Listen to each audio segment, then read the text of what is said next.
That in itself is wrong. Because why can't I speak about certain communities? Why can't constantly? No, and then complain that they're trying to take when you there's down. When there's a pattern, there's an issue. Hey, if I was chilling with you right now, yeah, and I'm like, let's pretend I'm white right now. It's a bit weird. Let's pretend I'm white right now, and I'm like, hey, Vince, hey, why you eat a banana? Monkey see, monkey do. I make a joke, like, that's a joke. Haha. First time. Now, second time, 10 minutes later, we're chilling, and I do the same shit, but I make another like sort of like monkey reference, yeah? You're gonna think, yo, this nigga weird. First time it was funny, but now this nigga's like... Because you're actually eating a banana, but like, now you're just like, you're dragging it. But now you're just dragging it, like that's, like I bring up the banana again, like why am I bringing up the... Like, I get it, but to be honest, and that's the difference between you saying stuff as like, as part of the conversation, and there's one, if it's, this is comedy, yeah?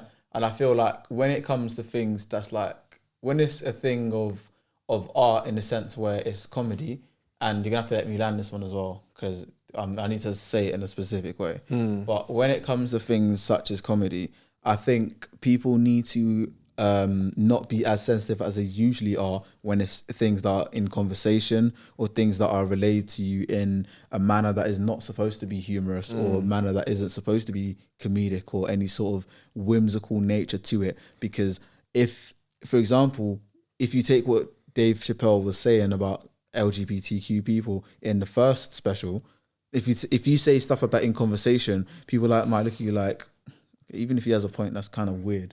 But the fact that we're seeing it in stand-up means that it's allowed to exist in that environment. Because in comedy, it's a free-for-all. In comedy, you can be able to take the piss out of me and I can be able to take the piss out of you. 100%. You get what I'm saying? And all I'm saying is the intensified scrutiny on certain communities or certain people, the increased sensitivity behind it, not even scrutiny, sensitivity behind the fact that you even just said you're going to bleep it. Why? Because like it's things like that shouldn't exist, because I can't talk about your community, because I'm so scared of getting cancelled, or I'm scared of someone in your community taking offense, even though I mean no malice.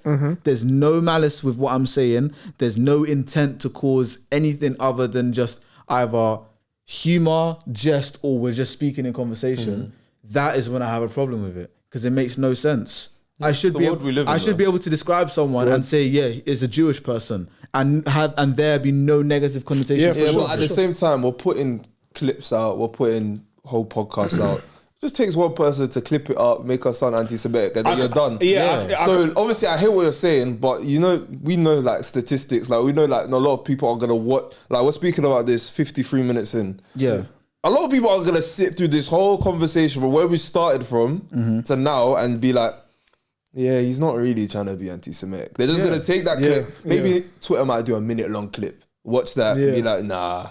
These guys are anti-Semitic. Or these guys are this, these guys are that. I understand what you guys are saying about Dave, and I hear it, but I'm just saying that's my standpoint on things. But as a comic, how do you feel like when you're writing jokes? Do you ever feel like this little person at work is like making me... so let me write some jokes about them. No, how's the writing process for you?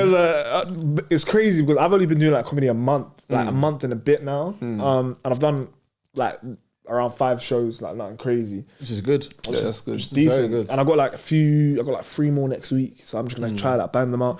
But I'm still learning on how to actually like formulate jokes, because one thing I kind of realized about comedy is like you can find something really hilarious in your head, but then when you then say it out loud, when you deliver it, it might get 0 reception because of the fact that they might not find it funny at all. It's all about catering to your crowd. It's a bit weird because like you got to still have your type of comedy, what you find funny, but you got to be able to cater it to the crowd and make the crowd understand it to be funny, if that makes sense. So in regards to like comedy and telling jokes, etc., I forgot I was gonna say something.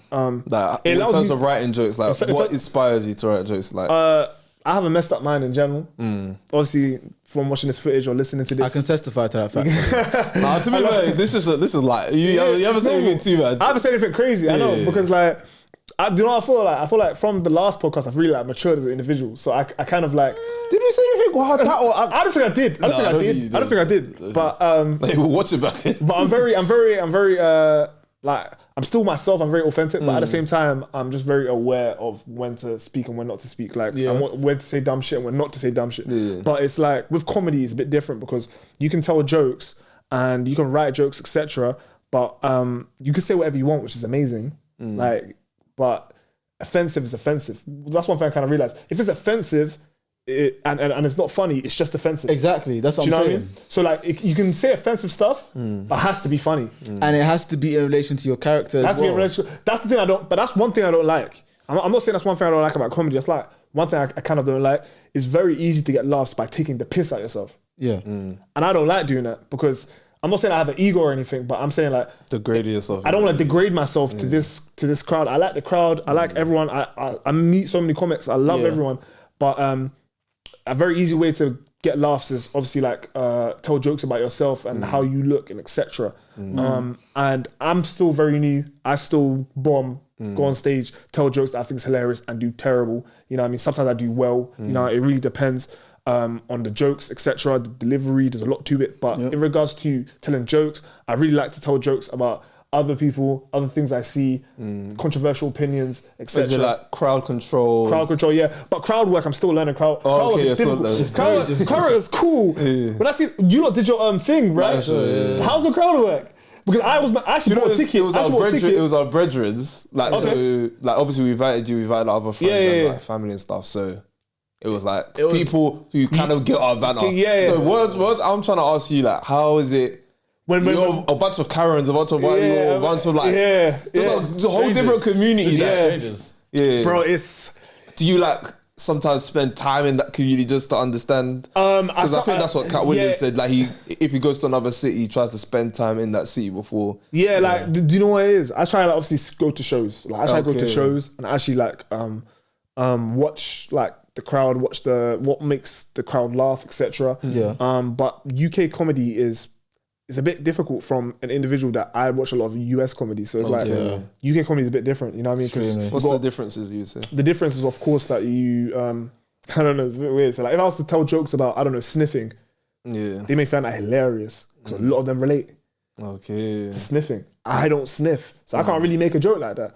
But then I might tell a joke about a Chinese person, they won't find it hilarious at all. Do you know what I mean? But then if I was in the US crowd, they find that sort of like that a little offensive but funny joke hilarious because like they kind of like, they're more like comfortable with laughing. But it's all about like telling jokes that make them comfortable to laugh. If they're not comfortable to laugh, you could say the funniest shit that's offensive and no one will laugh at it. And I've done that because I've like told jokes. I told jokes to people, like my friends, people I work with, like a bit that I created and they find it hilarious. Like they all laugh, like because it's just me and them.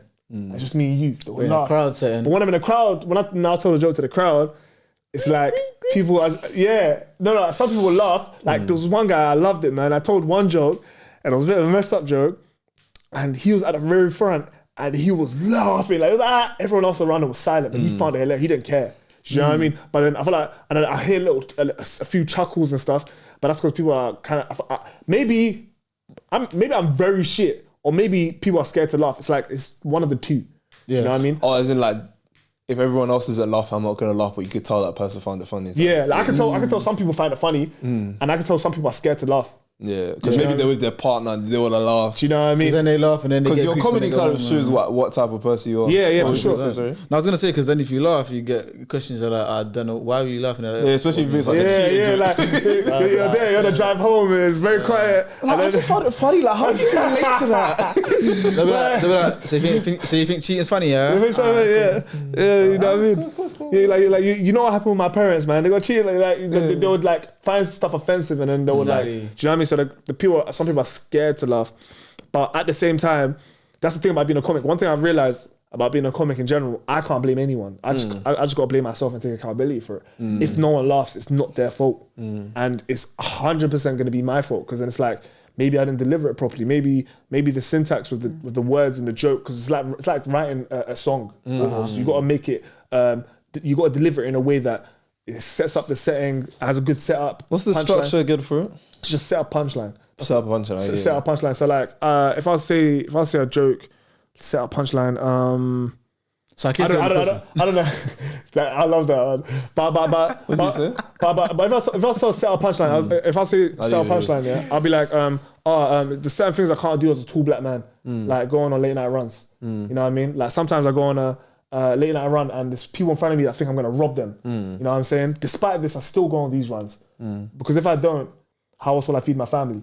You know what I mean? That's like a set up punchline. And that's like a joke that will make them laugh. Because they're like, you set up correctly and you've led them on and you've taken them down the street and then you've made them bust down a different alleyway.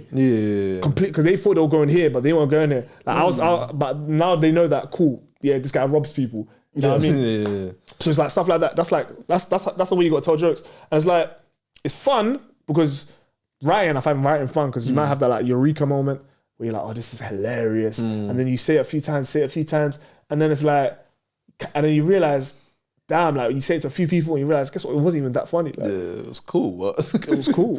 You know what I mean? But to you, it's like, that's my baby. Man. Like, oh my god, that's what I'm hilarious. saying. There's this joke that when will this come out? I don't know. All right, because it's a joke that I'm going to try to do next week Thursday. Sometime in Feb, I'll be real. Oh, that's fantastic then. Okay. All right, cool. So there's a joke I'm going to try to do next week Thursday. So if you see this, these guys will add the clip to it if the clip's banging. Okay. Yeah. No, if it's not banging, no, if there's crickets, I did it. Sorry, my bad. I'm even gonna add the cricket sound effect. And I'm glad you're gonna tell us the jokes. So when we're there, we can just record it as well. I'm gonna tell the joke. I said, boo. But luckily, they give me like a professional recording. Oh, is it? Yeah. Oh, that's sweet. The other day, I've seen one. Actually. Yeah, I've actually got a professional recording of a heckler. I can show you lot. Like I can show you lot in a sec. But I'll try to do it next week, yeah, and it's gonna be, maybe it'll slap, maybe it won't, but we'll see. But I feel like depending on the crowd, so I hope it slaps because the thing about the show that I'm doing, it's called Blackout in up the creek in Greenwich. That is practically a competition between comics that have been, and most of them have been doing it for like years and years. I've been doing it for like a month and a bit. So in my head, I'm like, if I just put myself in a hard position every single month, I'm gonna try to do that show every single month, then I'll get better quicker. Yeah, it's like training with someone stronger than you. Yeah, exactly. It's like, and if I'm around all these heavyweights, then eventually it'll be a thing where people will be like, oh, this UK comic is hilarious because he doesn't remind me of other UK comics because he doesn't really care about what people think. That makes sense. But the opening joke, it's not anything crazy, by the way. It's just the opening. Like, I tend to do action. Like that, subscribe to the channel and turn on notifications to be up to date with all of our releases and tune into the whole episode now on Spotify and Apple.